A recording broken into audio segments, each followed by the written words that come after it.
Saudara-saudari terkasih, di dalam kitab suci, tetapi dalam bahasa Yunani, ada istilah yang sangat penting, yaitu kairos. Kairos adalah saat rahmat, yaitu saat Tuhan bertindak. Dan itu berarti keselamatan. Ketika Allah bertindak, keselamatan terjadi.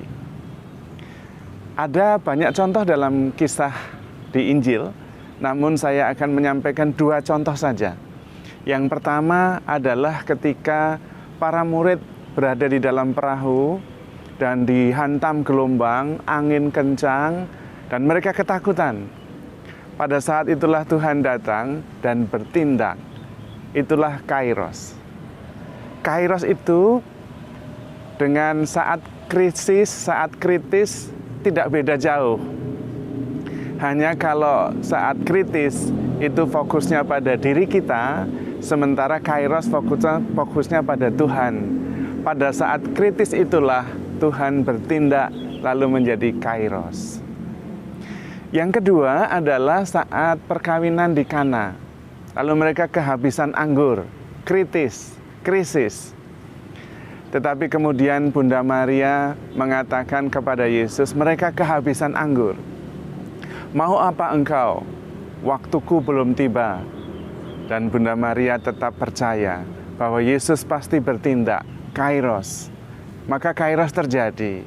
Bunda Maria berkata kepada para pelayan, apapun yang dikatakan oleh anakku itu, Yesus, lakukan saja. Dan air menjadi anggur. Krisis menjadi kairos. Kita tahu bahwa antara krisis dan kairos itu 2 sisi dari mata uang yang sama. Yang perlu kita pelajari adalah bagaimana dalam situasi kritis itu bisa menjadi kairos. Nah, di sini kita harus belajar dari Bunda Maria. Bunda Maria bisa membuat krisis menjadi kairos karena Bunda Maria menganggap dan memandang diri sendiri adalah hamba Tuhan. Aku ini adalah hamba Tuhan. Terjadilah padaku menurut perkataanmu. Dan karena itu dia mengatakan kepada para pelayan, apa saja yang dia katakan kepadamu, lakukan. Karena di dalam ungkapan aku ini hamba Tuhan, terjadilah padaku menurut perkataanmu, di situ terungkap dan tersirat bahwa Bunda Maria percaya penuh kepada Allah. Bunda Maria percaya bahwa Allah itu penyelenggara yang bijaksana dan pasti tepat waktu. Karena itu kairos terjadi. Maka kita juga bisa mempunyai sikap seperti Bunda Maria.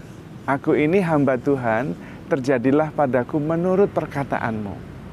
Sikap dasar itu bisa membuat krisis menjadi kairos. Krisis menjadi saat bertindak menyelamatkan. Dan memang benar, ternyata orang yang memandang dirinya sebagai hamba dan segalanya Tuhan, melaksanakan kehendak Tuhan saja, dialah orang yang paling bahagia. Kenapa?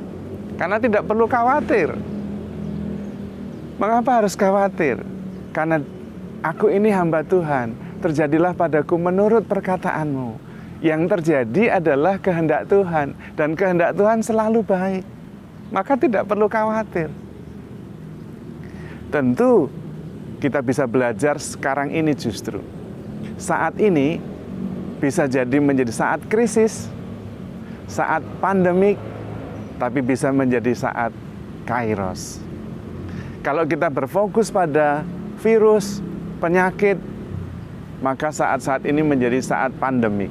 Saat kita khawatir, saat kita gelisah, saat kita takut.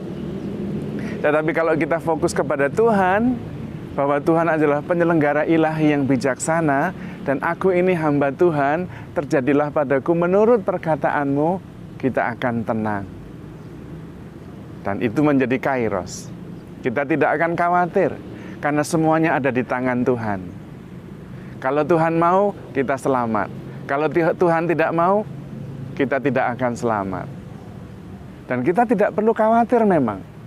Yang paling penting adalah waspada. Pakai masker, jaga jarak, sering cuci tangan dengan sabun.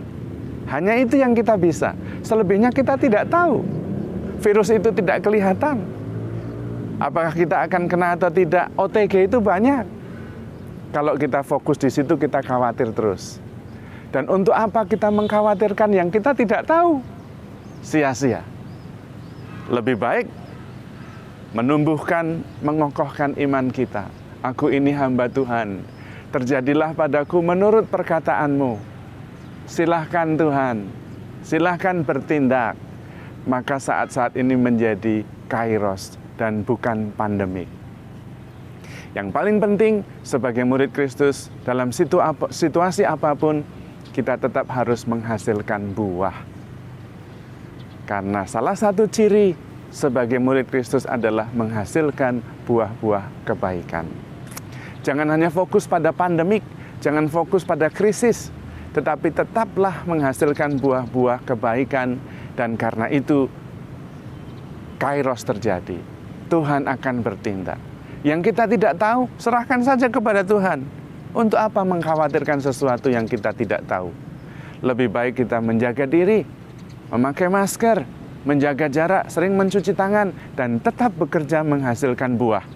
Karena aku ini hamba Tuhan, terjadilah padaku menurut perkataanmu. Dan kairos terjadi. Tuhan bertindak.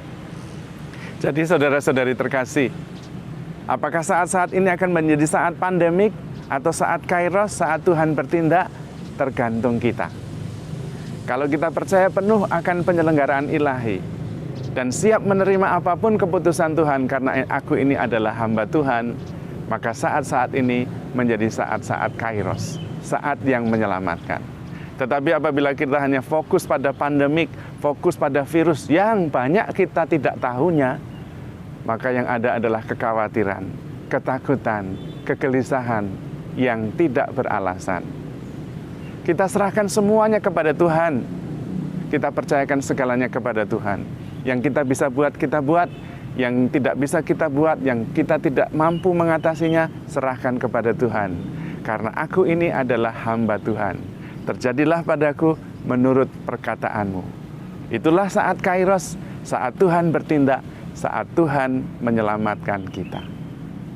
Tuhan memberkati.